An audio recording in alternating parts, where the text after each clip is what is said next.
So I never really cared about speed. I was too focused on wanting to get quality out of this printer, and I wanted to be able to get repeatable quality. So I finally achieved that. So now I started experimenting with the speed setting. And if you want to see what I've been up to, stick around and I'll give you a demonstration. So here we are, the printer's running at 100%, and I was honestly curious how many people play with this speed setting that is right here on the screen.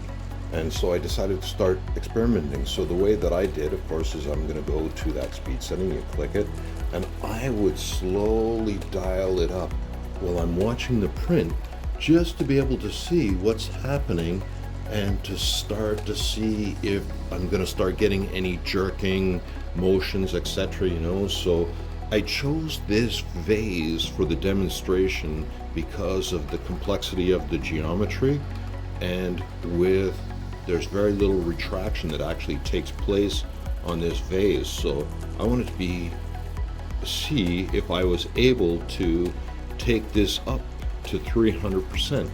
I've got a few other prints that I tested on in a similar way that I'll show you momentarily. Anyways, I'm going to speed up the video from here. I'm starting to see some of the effects of having increased the speed in the movement, but so far everything seems to be under control. So I'm going to go up another 50 and see how it goes from there, and I'll look at the layer height at the same time.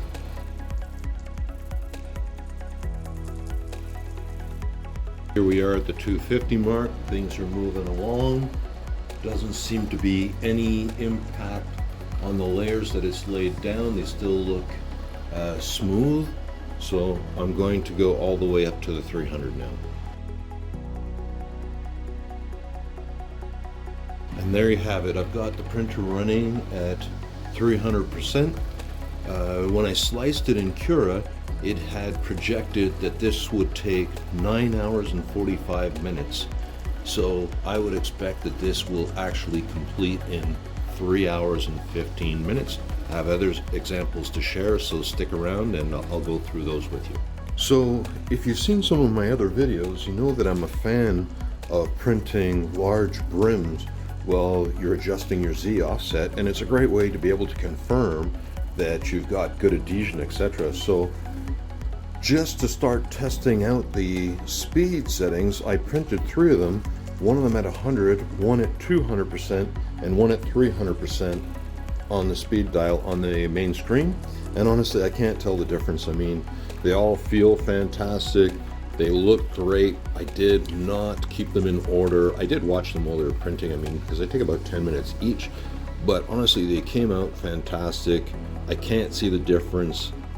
So it's safe for something like this to run at 300%. So that worked well. So I decided during printing one of these thing hands, which I really like, even though I've never seen the movie or anything like that, but I started playing with the speed settings down in this zone where there will be continuous filament being laid out, and basically played around up and down and was looking at the finish as it was printing, and I allowed it to continue up into this zone. But once it started getting into the fingers where there was going to be a lot of retraction taking place between jumping from finger to finger, I decided to back off because then I'd be risking my print too much. But I did manage to turn it up and save some serious time. And of course, this is something where the finish and the look of it is much more important to me than, say, something like this razor stand that I've got here. So I bought this new Braun razor, which is fantastic, by the way, in case anybody's interested. I really like it over the Philishave. But the Philishave that I had before had this container. It was an alcohol bath that the razor would wash itself out in the bath. So it's a combination of alcohol and oil. So this piece right here that I designed and printed to act as a stand for the new razor was supposed to take 6 hours to print. And so I slowly crept up the speed to 300%, and it took 2 hours to print this instead of 6. Now, this is a solid wall, 1/16 of an inch thick, the same thing with the top layer here, and I printed it like this with no supports whatsoever, and I did not care about the finish, but I still think that the finish came out very, very well, in spite of the fact that I really don't care, because it's going to be sitting in this stand where you're not going to see the body of it. You're not going to see the body of it. There's normally alcohol inside, and the razor sits inside of it like this, so who cares what it looks like? But it did come out looking very, very good at 300% print time, and like I said, instead of 6 hours, it took 2. So here we have the vase is a little further along. It's been printing away at 300%, and honestly, the layers, I can't tell the difference where I played around with the speeds up and down during the print, and it looks dynamite. So I'm gonna let that continue until the end, and we'll see how it comes out.